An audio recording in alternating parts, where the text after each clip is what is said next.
A'udzu billahi minasyaitonir rajim. Bismillahirrahmanirrahim.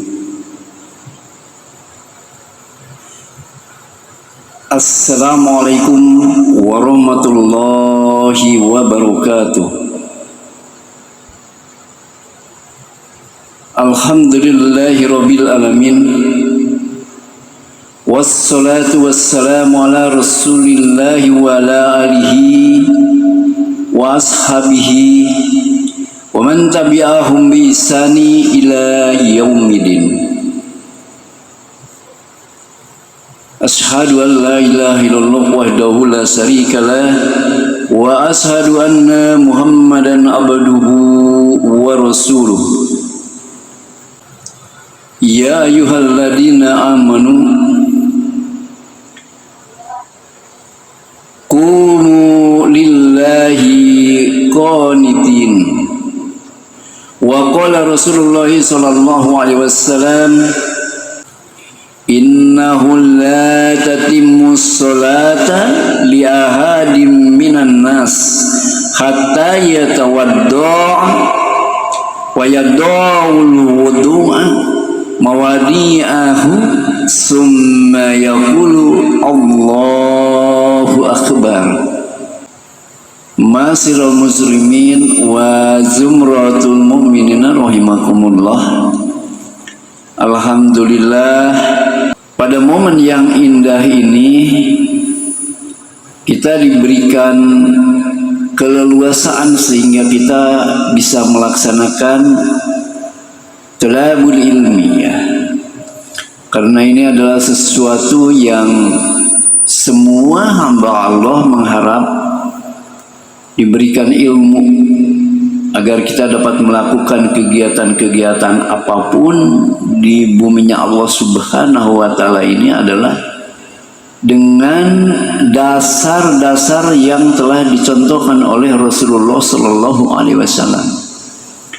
Maka dari itu kita bersyukur kepada Allah Subhanahu wa Ta'ala dan kita memohon ridhonya agar kita tetap dapat melaksanakan ibadah, karena ibadah ini sesuatu yang pasti kita akan mendapatkan pahalanya dari Allah Subhanahu wa Ta'ala. Ma'asyiral muslimin wa jumratul mu'minin rahimakumullah. Insyaallah di momen yang indah ini kita masuk pada pembelajaran kita di dalam bab takbir ya. Rasulullah Sallallahu Alaihi Wasallam itu membuka sholat dengan ucapan Allahu Akbar. Allah Maha Besar. Maka hal yang demikian itu ini adalah diriwayatkan oleh Muslim dari Ibnu Majah. Nah, hadis ini menyiratkan ya bahwa beliau Rasulullah Sallallahu Alaihi Wasallam ini tidak memulai sholat dengan ucapan biasa. Maksudnya yang biasa diucapkan orang-orang awam. Bahkan seperti yang telah disepakati dalam perkara takbir ini sudah sepakat seluruh para ulama salafus soleh telah memberikan penjelasannya tentang diawalinya sholat itu dengan kalimah Allahu Akbar, Allah yang Maha Besar. Nah, beliau memerintahkan ya orang untuk melakukan sholat secara benar gitu. Al-musi sholatah, untuk mengucapkannya sebagaimana yang telah disebutkan. Dan beliau bersabda, innahu la taqimu sholatu li ahadin minan nas hatta yatawadda'a fayad'ul wudu'a mawadi'ah summa yaqulu Allahu Akbar. Sesungguhnya tidak sempurna sholat seseorang hingga dia berwudu, ya, hingga dia berwudu. Lantas meletakkan wudu itu sesuai dengan tempatnya. Ini berwudu secara sempurna maksudnya gitu ya. Nah kemudian dia mengucapkan Allahu Akbar. Kan beliau juga bersabda ya, miftahu sholati duhur wa takhrimuha takbir wa tahliluha taslimu. Kunci sholat adalah bersuci gitu.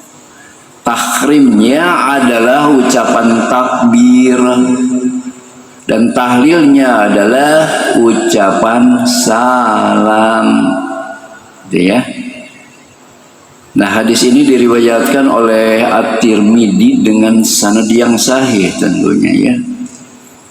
Wa kana yarfa'u sautahu bitakbir hatta yusmi'a man khalfahu. Beliau Rasulullah sallallahu alaihi wasallam ini mengeraskan suara beliau dengan ucapan takbir ya, dengan ucapan takbir sehingga dapat memperdengarkannya untuk para makmum yang ada di belakang beliau ya. Hatta yusmi'a man khalfahu. Yang dimaksud dengan tahrim ya, tahrim dan tahlil di sini adalah bahwa setelah diucapkannya takbiratul ihram, takbir yang pertama itu takbiratul ihram, maka perbuatan-perbuatan yang diharamkan Allah di dalam sholat menjadi haram dilakukan gitu. Demikian juga bahwa setelah diucapkan salam ya, maka perbuatan-perbuatan yang dibolehkannya di luar sholat itu boleh dilakukannya. Jadi yang dimaksud dengan tahrim ya, yang dimaksud dengan tahrim dan tahlil ini adalah mengharamkan dan menghalalkan gitu. Nah, selain hadis ini juga menunjukkan bahwa pintu sholat itu tertutup ya, tidak dapat terbuka oleh seorang hamba kecuali bersuci, yaitu dengan wudu tentunya. Makanya diawalin dengan wudu ya. Nah, dan tidak dapat dibuka oleh seseorang hamba kecuali dengan bersuci gitu. Maka ia juga menunjukkan bahwa memasuki keharaman tidak dapat dilakukan kecuali dengan ucapan takbir ya, dan keluar darinya juga tidak dapat dilakukan kecuali dengan ucapan salam. Dan ini adalah pendapat jumhur ulama gitu. Dan Rasulullah SAW melanjutkan dalam perkaranya, yaitu wa kana yarfa'u sautahu bil takbir hatta yusmi'a man khalfahu. Ini diriwayatkan oleh Abu Daud, At-Tirmidzi dan Hakim, dan dia menilai sahih ya, dan disetujui oleh Az-Zahabi. Dan hadis ini ditakhriz di dalam Irwa al-Ghalil di nomor 301. Beliau mengeraskan suara beliau dengan ucapan takbir hingga dapat diperdengarkan untuk para makmum yang ada di belakang beliau ya. Nah, hal ini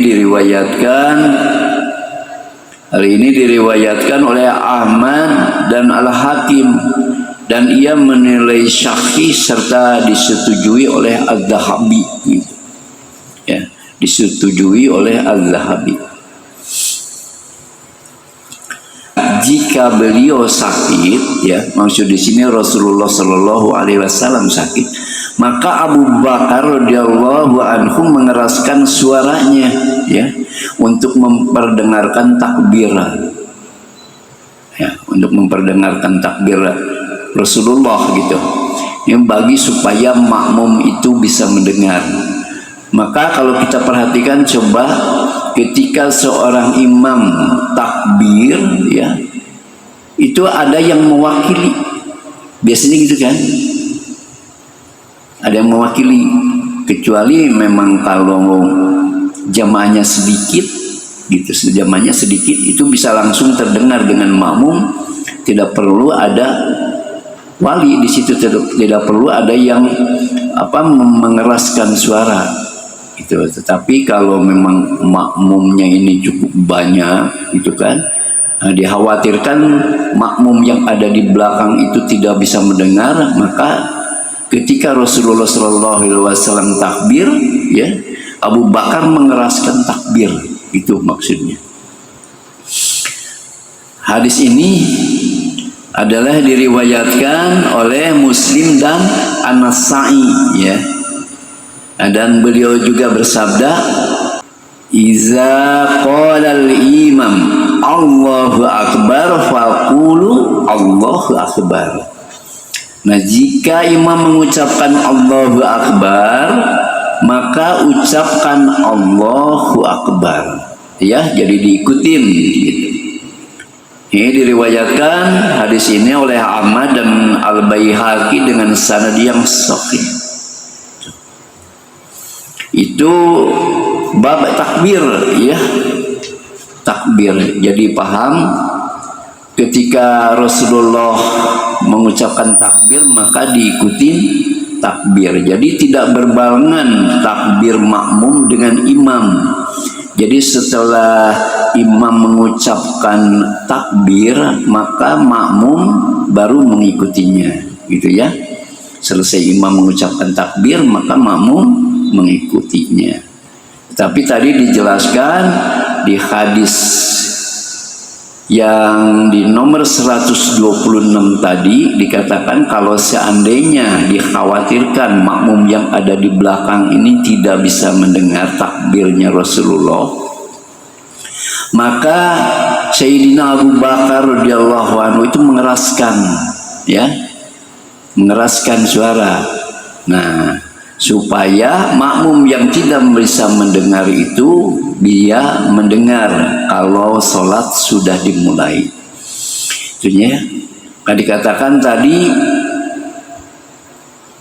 al-imamu Allahu akbar faqulu Allahu akbar gitu. Apabila imam mengucapkan takbir Allahu akbar, ya, maka ucapkanlah Allahu akbar, diikuti. Nah, demikian itu bab daripada takbir, ya. Kita lanjutkan, ini tentang mengangkat kedua tangan, ya.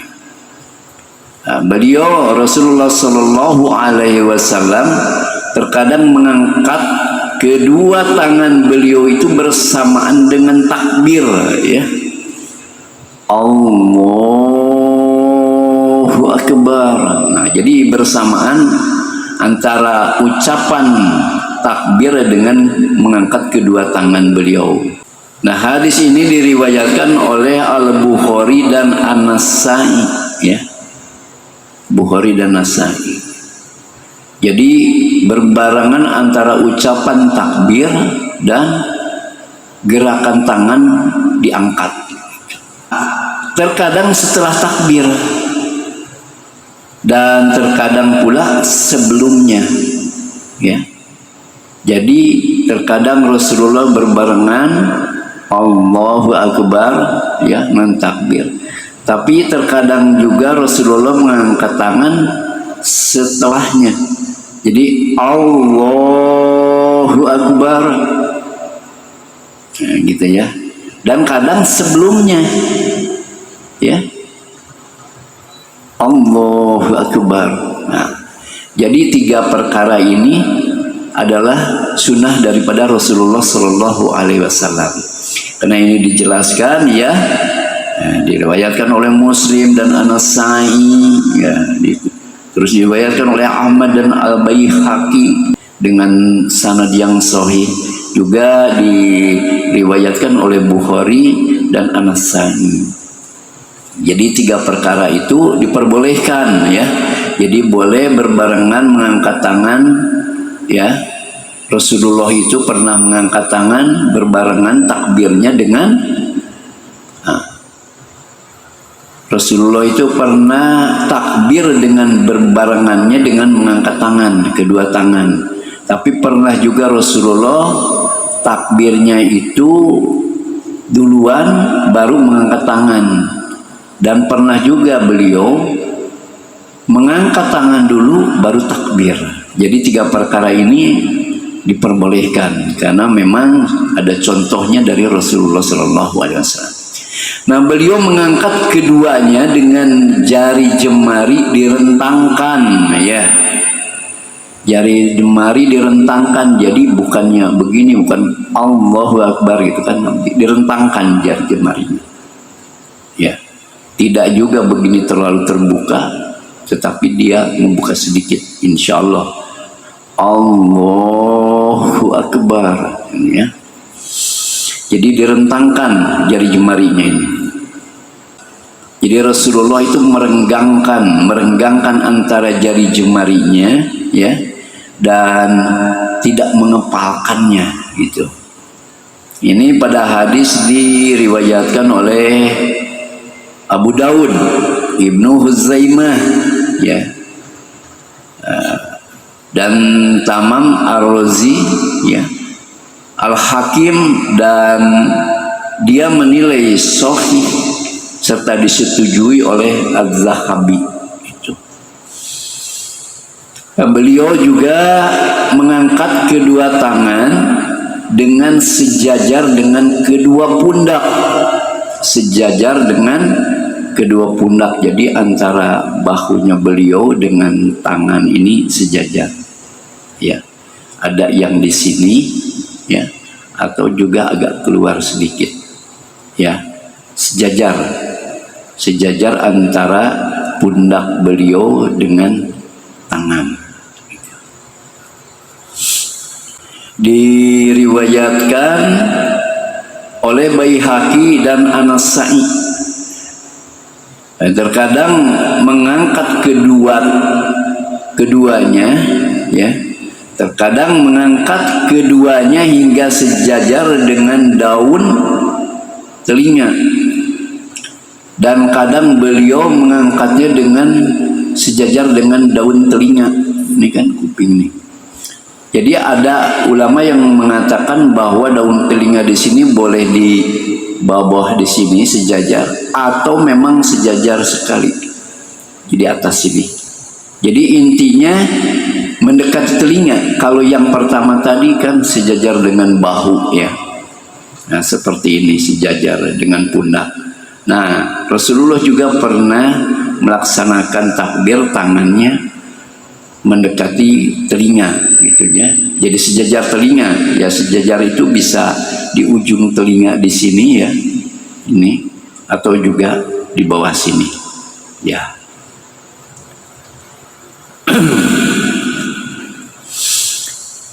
Gitu ya. Jadi sejajar dengan daun telinga gitu.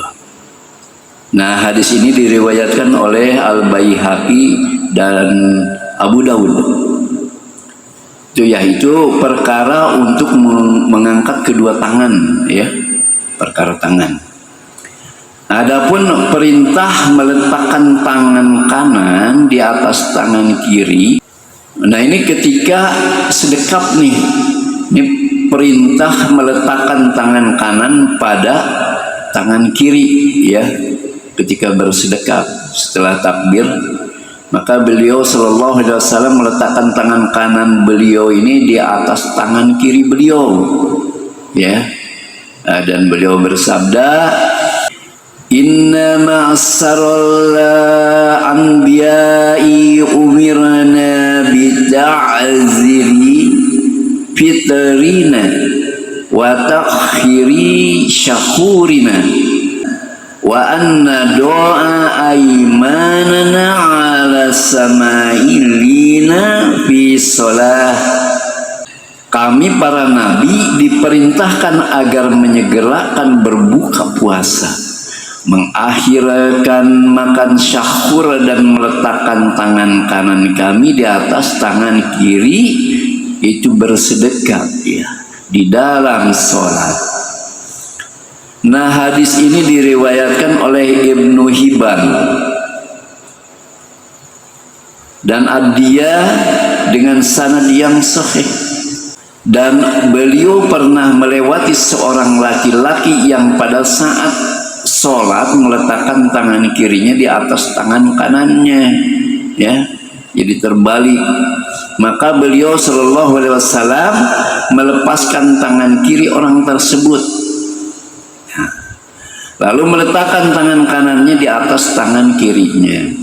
Jadi ketika Rasulullah melihat seseorang, ya, karena memang orang itu sholat tapi belum paham dengan tata caranya, maka dia terbalik, tangan kanan dulu di perut baru tangan kiri. Nah, Rasulullah itu melihat. Begitu Rasulullah melihat orang tersebut, maka Rasulullah angkat tangannya dia, ya, angkat tangan kirinya dia, dan dia balikan, tangan kiri dulu masuk di perut baru tangan kanan di luarnya, sebagaimana yang Rasulullah pernah sabdakan kepada para sahabat, ya. Nah, ini pernah ada kejadian seperti itu. Jadi di sini tidak bolehnya tangan kiri mendekap atau memegang tangan kanan, tetapi tangan kiri dulu di perut baru tangan kanan memegang tangan kiri. Itu yang dicontohkan oleh Rasulullah Shallallahu Alaihi Wasallam, ya. Ini diriwayatkan oleh Ahmad dan Abu Daud dengan sanad yang sahih. Lanjutnya adalah meletakkan kedua tangan di dada, itu, ya, meletakkan kedua tangan di dada. Nah, beliau Rasulullah SAW ini meletakkan tangan kanan beliau di atas punggung telapak tangan kiri, gitu. Ya, pergelangan tangan kiri dengan di bawah tangan kiri, ya.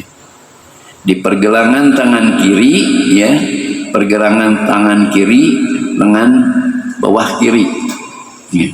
Jadi memegang di bagian punggung, nah, punggung tangan kiri, gitu, di pergelangannya, ya. Hadis tersebut diriwayatkan ini oleh Abu Daud, An-Nasai dan Ibnu Huzaimah, ya. Nah, ini dengan sanad yang sahih serta dinilai sahih oleh Ibnu Hibban di nomor 485, gitu. Lantas beliau Rasulullah SAW juga memerintahkan para sahabat beliau agar melakukan hal itu, gitu, ya. Jadi di atas dada beliau dia menyimpan tangan kiri, lantas dia tangan kanannya memegang bagian pergelangannya, gitu, ya, bisudur, di atas dada, ya, di atas dada. Dan hadis ini diriwayatkan oleh Malik Al-Bukhari dan Abu Awanah, gitu. Dan beliau juga terkadang menggenggam tangan kiri beliau dengan tangan kanan beliau, menggenggam tangan kiri beliau dengan tangan kanan beliau, ya.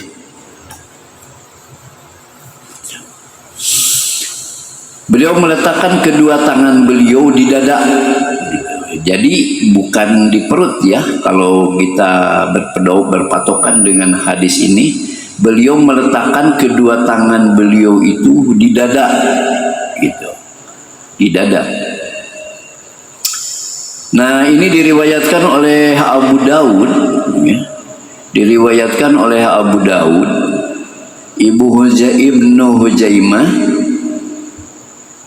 Ibnu Huzaimah dalam Sahih Ibni Khuzaimah 154.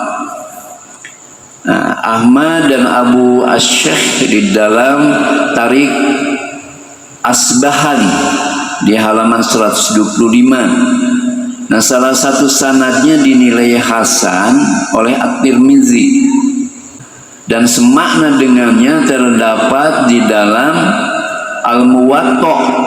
Demikian juga diriwayatkan oleh Al-Bukhari di dalam Sahih Al-Bukhari. Nah, apabila dicermati ya, hal ini menjelaskan secara rinci ya, menjelaskan secara rinci jalur-jalur hadis ini di dalam buku ini maksudnya.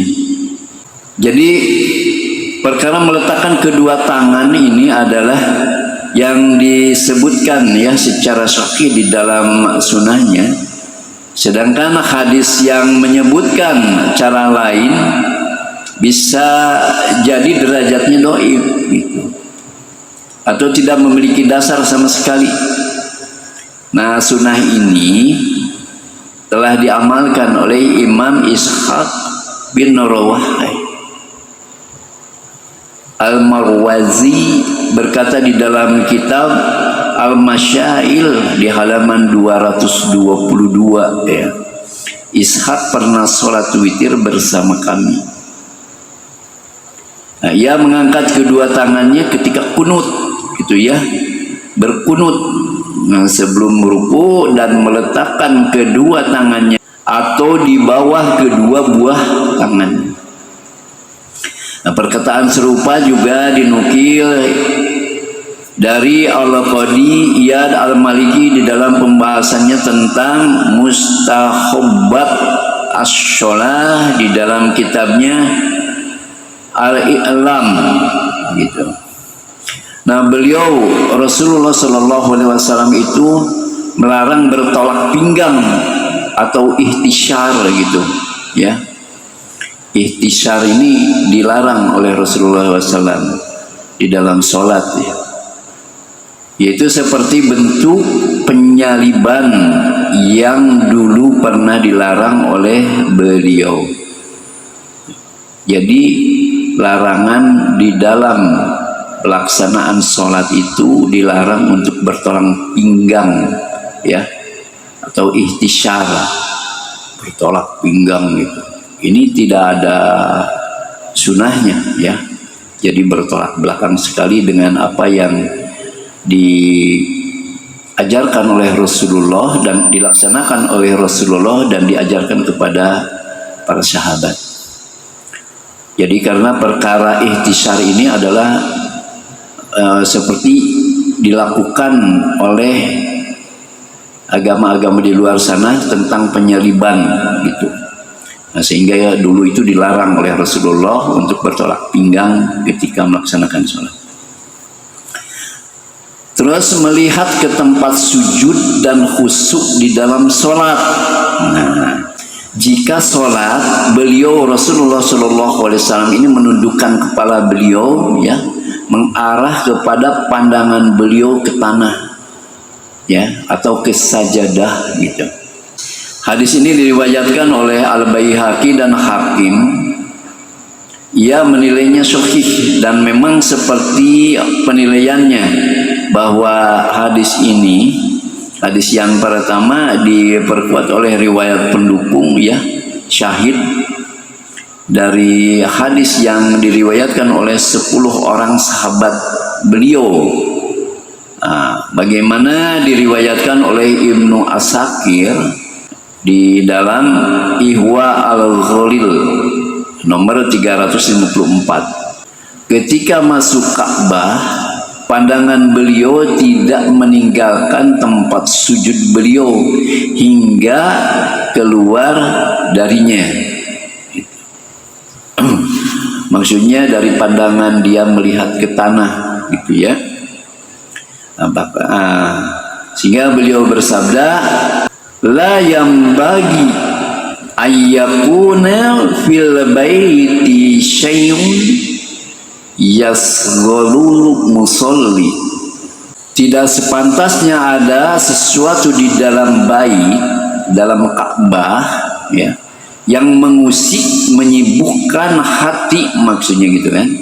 Seseorang yang sedang sholat, seorang yang sedang sholat. Nah, hadis ini diriwayatkan oleh Abu Daud, Ahmad dengan sanad sahih. Hadis ini juga ditakhriz dalam sahihnya Abi Daud, ya, di nomor 1771. Nah, yang dimaksud dengan kata al-bait di sini adalah Ka'bah, ya. Yang dimaksud al-bait tadi, la yang bagi ayyakuna fil bait. Nah, fil bait di sini adalah Ka'bah. Nah, beliau juga melarang menatap ke atas langit, ya, ketika sholat, ya, dan menegaskan larangan tersebut sampai beliau bersabda, la yantahiyana aqwamu yarfa'una absarahum ila samai bis sholati aw la tarzi'u ilaihim wa fi riwayati aw la tuhtopanna absaruhum. Hendaklah orang-orang itu benar-benar berhenti mengangkat pandangan mereka ke langit saat sedang sholat, atau kalau tidak, pandangan mereka tidak akan kembali lagi kepada mereka, gitu ya. Jadi ini adalah suatu larangan, tidak bolehnya memandang atau memandang ke langit, ke atas, ya, saat pada waktu sholat itu. Kalau tidak, kata Rasulullah, pandangan mereka ini tidak akan kembali lagi kepada mereka. Maksudnya terus melek gitu. Maka di sini ada larangan, tidak boleh melihat ketika sholat itu melihat ke langit-langit. Di dalam sebuah riwayat, atau benar-benar pandangan mereka itu akan disambar gitu. Ini di riwayat yang lain, ya. Dan hadis ini diriwayatkan oleh Al-Bukhari, Muslim, dan As-Saraz. Dalam hadis yang lain disebutkan, wa iza sholaitum fala taltafitu fa innallaha yansibu wazhahu liwazhi abadi bis sholati malam yaltafit. Jika kamu sholat, maka janganlah menoleh, sebab Allah mengarahkan wajahnya ke wajah hambanya di dalam sholat selama dia tidak menoleh, ya. Jadi harus tawajuh, konsentrasi saja melihat ke sajadah, gitu kan. Tidak boleh melihat ke langit-langit, tidak boleh menengok ke kiri atau ke kanan. Karena di hadis ini dikatakan bahwa Allah mengarahkan wajahnya ke wajah hambanya di dalam sholatnya selama dia tidak menoleh, ya. Hadis ini diriwayatkan oleh At-Tirmidzi, Al-Hakim, ya, dan keduanya ini dinilai sahih. Ada juga di Sahih At-Targhib di nomor 353, gitu. Beliau juga bersabda tentang perihal menoleh ini, ya. Maka beliau bersabda lagi, ihtilas yahtalisuhu syaitonu min sholatil abadi.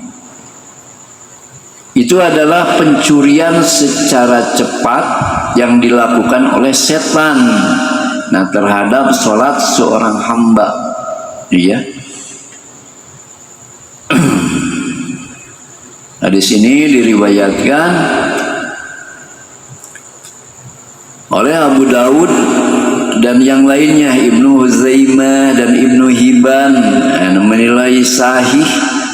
Ini bisa dilihat juga di dalam Sahih At-Targhib ya, di nomor 555. Nah, perihal di sini ada larangan juga ya, ada larangan juga atau ada apa pemberitahuan gitu bahwa pencurian secara cepat yang dilakukan oleh setan gitu. Pencurian. Jadi setan memang kan begitu menggoda terus ya. Bahkan di dalam salat pun. Di dalam salat pun tetap menggoda, maka di sini katakan ihtilasi yahtali suhu syaiton min salatil abdi. Itu adalah pencurian secara cepat yang dilakukan oleh setan terhadap sholat seorang hamba gitu. Jadi memang godaan-godaan itu selalu ada ya. Bahkan godaan itu selalu ada sekalipun masih kita di dalam keadaan sholat. Nah, disinilah memang ujian kita harus khusyuk, makanya harus khusyuk di dalam sholat. Dan Rasulullah Shallallahu Alaihi Wasallam juga bersabda, la yazalullahu muqbilan alal abdi bis salati malam yaltafit fa iza sarata wa zakhahun sarata anhu. Allah senantiasa menghadap seorang hamba dalam sholatnya selama ia tidak menoleh. Nah, jika dia memalingkan wajahnya maka Allah juga berpaling darinya ya. Jika dia memalingkan wajahnya maka Allah juga memalingkan darinya. Hadis ini diriwayatkan oleh Abu Daud, Ibnu Huzaimah dan Ibnu Hibban ya. Nah, ini dinilai sahih. Dan beliau juga melarang ya 3 hal dalam salat. Sujud dengan cara mematuk seperti cara ayam mematuk makanan. Nah, ini maksudnya sujud dengan gerakan yang sangat cepat gitu. Sujud dengan gerakan yang sangat cepat. Nah, ini tanpa kekhusyuan tentunya ya. Terus duduk dengan cara iqa. Ini yang dimaksud di sini adalah duduk dengan cara iqa ya. Ini dilarang, yaitu dengan menempelkan pantat ke tanah ya, pantat ke tanah atau pantat ke sajadah. Ini cara duduk iqa ya, iqa. Jadi pantat ditempelkan pada tanah, pada sajadah, lalu menegakkan kedua betis gitu. Menegakkan kedua betis dan kedua paha, serta meletakkan kedua tangan di atas tanah gitu ya. Nah, ini suatu larangan. Jadi tidak boleh duduk iqa ya. Duduk iqa. Duduk iqa ini adalah menempelkan pantat ke tanah atau ke sajadah ya. Lalu menegakkan kedua betis dan kedua paha, serta meletakkan kedua tangan di atas tanah gitu. Ini namanya duduk iqa. Ini suatu larangan ya. Jadi jelas ini hadisnya ada. Ini karena ini dikatakan duduk seperti ini adalah duduk seperti anjing gitu, seperti anjing. Dan menoleh seperti cara musang menoleh. Nah, ini juga dilarang, dan menoleh seperti cara musang menoleh gitu ya. Ini diriwayatkan oleh Ahmad dan Abu Ya'la dan bisa dilihat di Sahih At-Targhib ya, di nomor 556 itu ya. Jadi ada suatu larangan ketika duduk, tidak boleh duduk dengan cara iqa ya. Lantas Rasulullah Shallallahu Alaihi Wasallam juga bersabda, Sholli sholata muwadding ka'annaka tarahu fa in kunta la tarahu fa innahu yarok. Jadi sholatlah seperti sholat orang yang hendak berpamitan, ya. Orang yang berpamitan gimana sih gitu. Terus seakan-akan kamu melihat Allah. Walaupun kamu tidak melihatnya, maka dia pasti melihatmu. Gitu ya. Nah, hadis ini diriwayatkan oleh Al-Mukhalis di dalam Ahadits Muntahak At-Tabrani, Ar-Riyani Adiyah dalam Al-Muqatarah, Ibnu Majah, Ahmad, Ibnu As-Sakir, dan dinilai syahih oleh Haisami Al-Faqih di dalam Asna Al-Maqalib. Dan juga Rasulullah Sallallahu Alaihi Wasallam bersabda, ma min imri muslimin tahaduruhu salatu maktubah fayuhsinu du'aha wa khusu'aha wa ruku'aha illa kanat kafaratan lima qablaha minad dunbi malam yu'ti kabiratan wa zalika dakhru kullah. Tidaklah seorang muslim yang ketika waktu sholat fardu tiba baginya lantas ia berwudu untuk sholat itu dengan baik, demikian juga kekhusyuan dan rukunya, kecuali sholat itu akan menjadi penghapus dosa-dosanya yang dilakukan sebelumnya. Nah, selama ia tidak melakukan dosa besar, dan itu penghapusan dosa berlaku bagi sepanjang tahun, jadi tidak terbatas, ya, tidak terbatas sepanjang tahun. Nah, hadis ini diriwayatkan oleh Muslim. Gitu. Hadis ini diriwayatkan oleh Muslim. Beliau Sallallahu Alaihi Wasallam pernah sholat dengan mengenakan khamisah. Ya, khamisah. Khamisah ini adalah baju atau pakaian yang terbuat daripada wool, yang memiliki gambar-gambar. Lalu sepintas beliau melihat kepada gambar-gambar tersebut, maka tatkala selesai sholat beliau bersabda,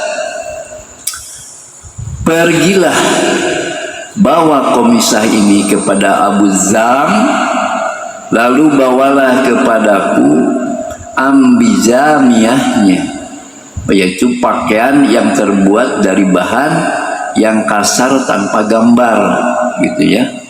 Jadi maksudnya ditukar, sebab tadi komisah tersebut telah mengusik kekhusyuan sholatku. Di dalam sebuah riwayat, sebab waktu sholat tadi aku sempat melihat gambarnya sehingga ia hampir membuatku tergoda atau terusik. Jadi di sini ada suatu larangan, bukan suatu larangan ya, kalau kita berpegang kepada hadis ini. Ini adalah karena Rasulullah itu kan pernah sholat dengan mengenakan khamisah yang bahannya itu dari wool dan bergambar, gitu ya. Nah, setelah selesai beliau bersabda, pergilah dan bawalah khamisah ini kepada Abu Zam. Itu suruh dibawa kepada Abu Zam. Lalu dibawa ke Abu Zam. dan bawalah dari sana ambijaniyahku, yaitu ambijaniyah yang di sini dikatakan ini adalah pakaian yang terbuat dari bahan katun yang kasar gitu, dari bahan yang kasar tapi tanpa gambar gitu maksudnya ya, karena yang bergambar tadi telah merusak konsentrasi di dalam sholat ya. Tentunya gambar ini ya mungkin bisa jadi gambar berbentuk makhluk gitu. Nah, dan hadis ini diriwayatkan oleh Al-Bukhari, Muslim dan Malik. Nah, hadis ini juga ditakhrij saja di dalam Irwa Al-Ghalin di nomor 376. Ketika itu Aisyah memiliki pakaian yang bergambar sehingga pakaian tersebut mengganggu pandangan Rasulullah Sallallahu Alaihi Wasallam, maka beliau bersabda, singkirkanlah pakaian ini dari hadapanku. Kenapa? Karena gambar-gambarnya itu terus muncul kepadaku di dalam sholatku. Jadi jadi tergambar terus di pandangan Rasulullah, maka suruh pakaiannya itu disingkirkan. Hadis ini diriwayatkan oleh Al-Bukhari, Muslim dan Abu Awana. Wallahu a'lam. Barangkali alasan beliau Sallallahu Alaihi Wasallam ini mencabut gambar-gambar itu dan memusnahkannya, tetapi cukup dengan menyingkirkannya ya. Karena gambar-gambar itu bukan gambar-gambar yang bernyawa. Nah, buktinya gambar-gambar yang lain yang bernyawa beliau musnahkan. Nah, tetapi kalau gambar-gambar yang cuma sekedar mengganggu saja ya, ini cukup disingkirkan saja. Ya, beda dengan gambar yang bernyawa itu harus dimusnahkan. Nah, sebagaimana yang disebutkan di dalam sejumlah riwayat di dalam kitab As-Sahihain.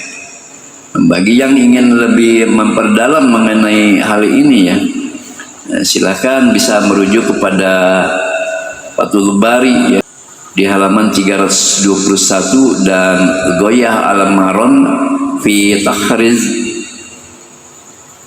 Hadis Al-Halal wa Al-Haram di nomor 131 sampai 145 gitu. Dan beliau juga bersabda, la salata bi khadarati ta'amin wala wa huwa yudafinuhu akhbasan. Dikatakan, kata Rasulullah, tidak ada sholat di saat makanan sudah terhidang. Jadi sabda Rasulullah Sallallahu Alaihi Wasallam di sini yaitu ketika kita mau nyantap tiba waktu sholat, maka teruslah makan dulu, habiskan dulu makanan itu. Nah, maksudnya itu seperti itu kurang lebih ya. Jadi tidak ada sholat di saat makanan sudah terhidang. Maksudnya makan aja, lanjutin, terusin dulu makan. Nah, setelah itu baru sholat.